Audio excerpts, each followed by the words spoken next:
ازيكم؟ ايه الاخبار؟ عاملين ايه؟ عايز اتكلم عن المتحف. يعني الموضوع بقاله كام يوم كده، بس ايه، عايز اتكلم عنه. عايز اتكلم عنه. حاجه مفرحاني. جاي كام عن المتحف. مبسوط. يعني حاله جميله. جدا جدا، وفخر ليا كمصري. واعتقد دي واحده من الرسائل اللي كانت مطلوبه. يعني انت النهارده مش بتكلم بس الناس اللي جوه عارفه عن المتحف ده من زمان، واوريدي الناس دخلته. يعني الافتتاح اللي هو كان معمول ده هو صحيح اسمه افتتاح رسمي، ولكن المتحف كان شغال بالفعل. وهنا مش بتكلم عن ان هم كانوا بيسمحوا بدخول المنطقه الرئيسيه زي الاول، لا، انت كان ممكن تدخل كل الاماكن بتاعت المتحف تقريبا قبل الافتتاح وبفتره ملحوظه. فالافتتاح الرسمي دوت مش موجه ليا انا كمصري، انما موجه يمكن للناس اللي بره. وعشان كده حاسس ان احد المكتسبات بتاعت حاجه زي كده ان احنا سيبنا امبريشن هايل عن مصر. في ناس كتير ما تعرفش عن مصر غير اللي كانت درسته وهي في المدرسة، وقت ما كانوا في السكول، يعني وقت ما كانوا بيعرفوا عن الأهرامات اللي هو برضو التاريخ بتاعنا. لكن ما يعرفوش مصر دلوقتي بيحصل فيها ايه. وتخيلهم، وده اغلب الغرب، حتى لما تيجي تشوف ده في الافلام والمسلسلات وكده، اغلب الغرب لسه مقتنع ان مصر والمنطقه بتاعت الشرق الاوسط عموما هي منطقه عباره عن صحراء في صحراء، والناس عايشه في خيم وجمال، وما عندهمش الخدمات الطبيعيه بتاعت الطرق وشبكات الميه والكهرباء ما عندهمش الكلام دوت. يعني هو ناس عايشه في العصور الوسطى بتاعتهم، ومتخيلين ان احنا لحد النهارده كده. فلما انا مش بتكلم بقى عن السائح العادي اللي بيجي وبيكتشف ده لاول مره، بتكلم عن ناس عمرها يمكن ما فكرت انها تزور مصر، ويمكن ما تزورش مصر خالص.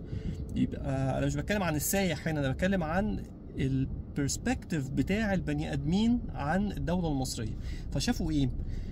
شافوا تنظيم انت ممكن تقول عليه بعض طبعا مفيش دايما الكمال لله وحده يعني، ورأيي غير رأيك وذوقي غير ذوقك، واللي يعجبني في الحتة دي في ناس تانية تقول طب وليه ما يعملوش كذا وليه ما يعملوش كذا. بس اللي قاعد بيتفرج بره بيقارنك بحاجة تانية خالص. هو مش بيقارنك بموكب مومياوات مثلا، اللي كان انا من وجهة نظري كان افضل من الافتتاح ده، برغم ان هو نشاط مختلف يعني، فمش عارف اقارن بينهم قوي. لكن هو بيقارن بافتتاح كاس العالم، بيقارن بافتتاح الاولمبياد، بيقارن بالايفنتس اللي بتحصل في بلده والكرنفالات الكتير اللي هو شافها في حياته. فالرأي العالمي بتاع المواطن العادي اللي هو بيجي يتفرج علينا كله منبهر. مش بيقول ان هو عاجبه او بيقول كويس ولايك ويمشي وكده، منبهر منبهر وجدا. وبيشوف يمكن تاني، او بيشوف مصر لأول مرة برؤية ما كانش واخد باله منها، لانه تاني هو واخد الستيريوتايبنج بتاعه من الافلام، واخدها من المسلسلات، من الروايات اللي بتيجي تتكلم عن مصر بصورة كأنها عالم من الفانتازيا. يعني اللي هو تاني ناس عايشة في العصور الوسطى وسط جمال والصحراء وناس بتعمل ماجيك، وهو ده اللي بيفكروا فيه ويلعب بالتعبان.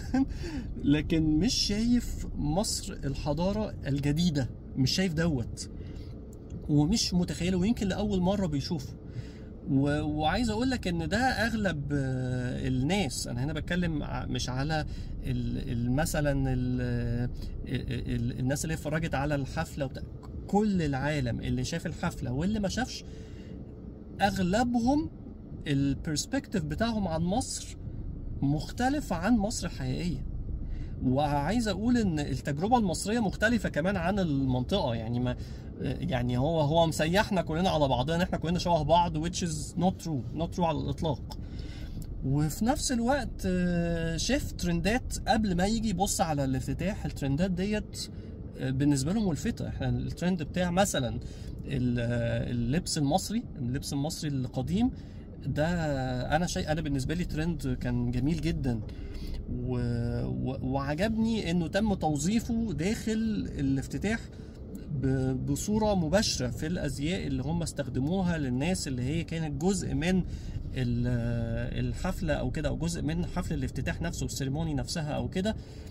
انا عجبني العوده للهويه المصريه دي. وانا متاكد ان في ناس دلوقتي عماله تاخد افكار، عماله تكتب وتقول شايفين الموضه دي احنا عايزين احنا كمان نعملها، لان هو شاف الصور اللي معموله بالاي اي وشاف الفيديو اللي قدامه في الافتتاح، فبيتم مطاردته بافكار فيها هويه مصريه ما بيشوفهاش كل يوم، وهو يمكن متفاجئ ان هو بيشوفها بطريقه عصريه. يعني هو متخيل ان اللي هيلبس ده هو ناس من الاف السنين، لكن لما يجي يشوفهم النهارده، انا متخيل ان في خطوط موضه دلوقتي عماله تتعامل وسط ما انا بكلمكم دلوقتي علشان يتارجتوا الاكسسوارز ويتارجتوا طريقه اللبس والالوان والديزاينز اللي تحاكي الحاله المصريه. وعلى فكره دي مش اول مره، انت لما تيجي ترجع لاغلب، مش عايز اقول بس الموضه والله، يعني اغلب الفنون واغلب الاعمال المعماريه والحضاريه باختلاف صورها، كل الثقافات باختلاف الالوان والانواع بتاعتها، هتلاقي بصوره او باخرى ان هي منبثقه بشكل او باخر من الحضاره المصريه القديمه، من اول حكايات الشعبيه. انا بتكلم على سندريلا وسنو وايت هتلاقي ان ليها المصدر بتاعها اللي يوصلها للحضاره المصريه. وفي نفس الكلام بالنسبه للالوان، احنا مين؟ احنا المصريين اخترعنا الوان ما كانتش اصلا موجوده في العالم. اللون الازرق ده اختراع مصري، احنا كنا بنشوفه بس في السماء وفي البحر، لكن مش عارفين نحاكيه. اول من اخترعوا اللون الازرق كلون يتلون بيه لون صناعي هم المصريين القدماء اللي هم احنا. فانا شايف تاني ان العالم بيعيد اكتشاف مصر بصورة جديدة. مش الفكرة من الافتتاح ان هو يقول الله ايه ده متحف بقى وانا عايز ازوره لا، ده هو بيعرف مصر لاول مرة، بيفهم ان الموضوع مش مو صلاح وخلاص، which is حاجة مهمة. بيبتدي يفهم ليه خالد العناني كسب الترشيح بتاع اليونسكو. هو ده بقى اللي بيبتدي يربط، الله انا عندي قوة ناعمة هنا وهنا وهنا وهنا. هيحصل على فكرة، هيحصل ان شاء الله باذن الله ان مصر تبقى قوة عظمى. انا هنا مش بتكلم في العتاد وفي الاقتصاد، ان شاء الله برضو ده يحصل، بس انا بتكلم قوة عظمى بكاريزمتها بقوتها الناعمة. ده هيحصل وهيرجع تاني ان مصر تستحق دوت. مصر تستحق ده مش على نطاق المنطقة بتاعتها، لا، على نطاق العالم. لان العالم موجود النهاردة انا شايفه ما كانش هيبقى بالشكل وبالمنظر ده لو ما كانش الحضارة المصرية القديمة اهدت العالم كل منجزاتها اللي وصلت لنا منها على الاقل. تخيل اللي ما وصلناش، بس اللي وصل لنا منها على الاقل، واللي تناقل للحضاره الاغريقيه ثم الرومانيه، وانتقل للحضاره البابليه، وانتقل للحضارات الاسيويه باختلافاتهم، ثم الحضارات الاوروبيه، ومنها لامريكا والعالم الجديد استراليا وخلافه.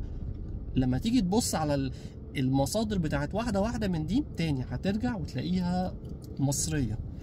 انا كان عملت الترند بتاع الازياء المصريه ديت واتبسطت بيه وعملته لاهلي. يعني ماما وبابا مثلا هم مش في بالهم، هم بيشوفوا على الفيسبوك وكده الحاجات دي، طب انا هعمل لكم كذا، وفرحوا بيها.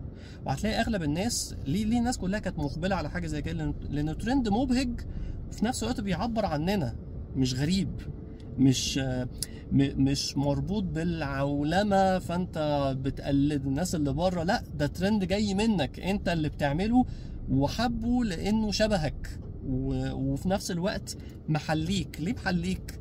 لان الانسان في الثقافه بتاعته بيبقى احلى من لما يتحط في قالب مش بتاعه. والبنوته المصريه اللي لبست الفستان والروب المصري والقلاده والاكسسوارز المختلفه والباروكه، لا، هم لما بيجوا يعملوا دوت بيعملوه لان جوه كل واحده منهم اميره. انا هتكلم عن حاجه هنا شخصيه بيرسونال جدا. احد المعايير للبنات اللي انا قابلتهم في حياتي اذا كان في تقارب بينا ولا لا، بحس جوايا بجد، بحس جوايا اذا كانت بنوته ديت اميره مصريه. اذا كانت اميره مصريه فده معناه ان انا ميال لها وجدا، هو ده اللي انا عايز اقوله. بالميك اب بتاع العين والرسمه اللي ما حدش يعرف يقلدنا. يعني لما يجي حد من بره ويجي يعملها مش هيعرف ياخد نفس الامبريشن، ومش هيعرف ياخد نفس الروح اللي انت هتاخدها عن بنوته بالفعل بتعمل دوت بطبيعتها، هي مش مستنيه لسه انها تعمل عين حورس ولا لا، هو الرسم هتيجي تلقائي وهي بترسمها. في ناس من اللي هي مش فاهمه ده لسه ومش واصل لها هتبقى شايفه اللي انا بقوله ده كلام، انا كلام بجد، هيبقى شايفينه كلام فارغ. سيبني يا عم في الكلام الفارغ دوت، انا فاهمه وحبه ومحتويه، وهو كمان محتويني، واللي فاهمه هيبقى فاهم قوي انا بتكلم عن ايه. لان مش كل الناس لسه وصل لها الحاله دي، لان احنا بقالنا الاف السنين، بتكلم بجد الاف السنين بيتم تشويه الهويه بتاعتنا. واللي حصل في وقت الافتتاح دوت هو جزء من العوده بتاعتنا.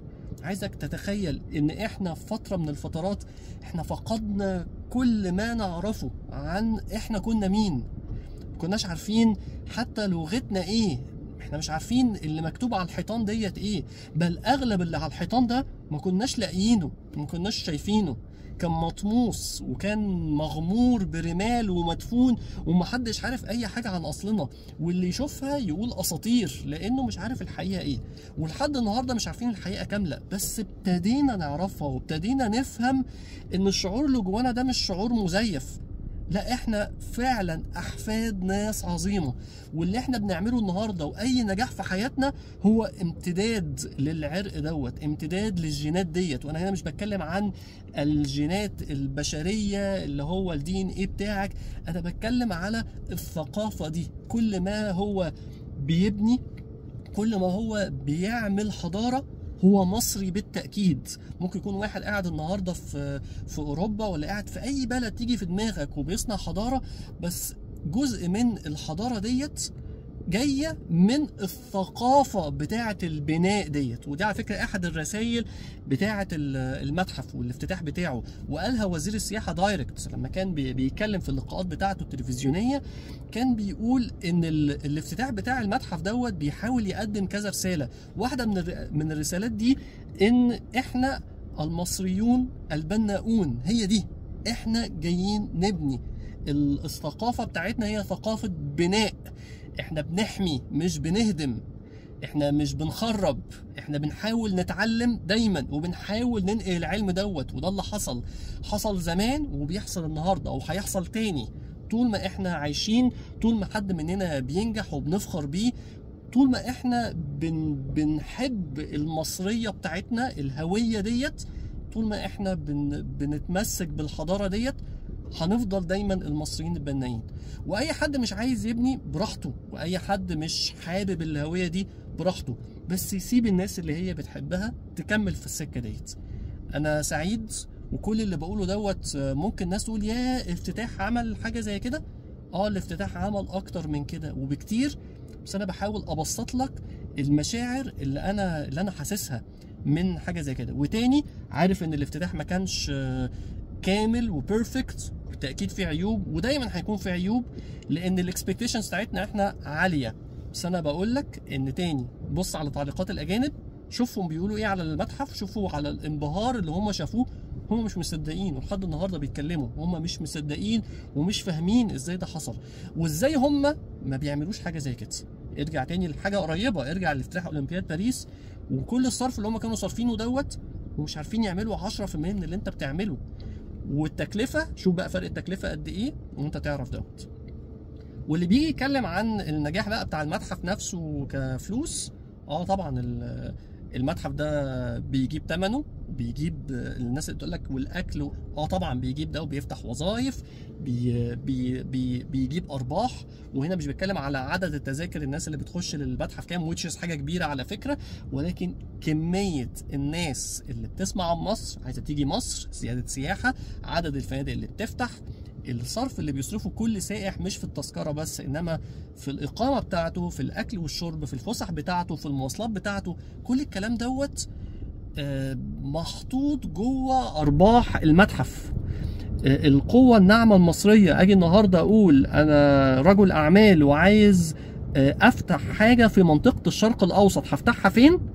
لا انا طبعا هفتحها في مصر. هو ده الكلام بقى، انا عايز اجي مصر واجي اشوف المناطق الصناعيه اللي بتتفتح دلوقتي، لان في كتير منها وانا ما كنتش هبقى بسمع عنها لو انا ما اسمعش عن القوه الناعمه المصريه. لو انا ما اعرفش عن مصر ومش مركز معاها، مش هروح ادور واشوف ايه هي المكتسبات اللي انا كرجل اعمال هكسبها لما اجي استثمر في مصر. تاني انا مش بتكلم في كلام عام، انا بتكلم على واقع ملموس مش بيحصل من افتتاح متحف بس، لا دي خطوه هنا وخطوه هنا وخطوه هنا. التركيبه دي كلها الرؤيه الشموليه الكبيره ديت اللي بتربط كل قطاعات مصر ببعضها، قطاع المواصلات وقطاع الانشاءات وقطاع الصناعه، مش بس قطاع السياحه، قطاعات تانية كتير. هتلاقي ان التربيطه الحلوه ديت طبعا دي بتاكل عيش باللغه البلدي، يعني بتاكل عيش وجدا، وده اللي احنا عايزينه. وعايزين كل حاجه نعملها بعد كده يبقى فيه الاحسن منها. انا مش ضد الناس اللي بتنتقد الافتتاح بتاع المتحف، طالما الانتقاد ده بهدف ان احنا نكون احسن واحسن، مش ان احنا زعلانين. ازاي حاجه زي كده تزعل؟ ازاي افتتاح متحف زي ده بالابهار ده بالكلام اللي الاجانب بيقولوه عليا يزعلني؟ بالعكس دي حاجه تفرحني، حاجه تخليني فخور. انا مبسوط جدا ومبسوط من الحاله اللي موجوده على الفيسبوك، ومبسوط ان في مصريين بيبتدوا يفتكروا ان هم مصريين. اشوفكم على خير.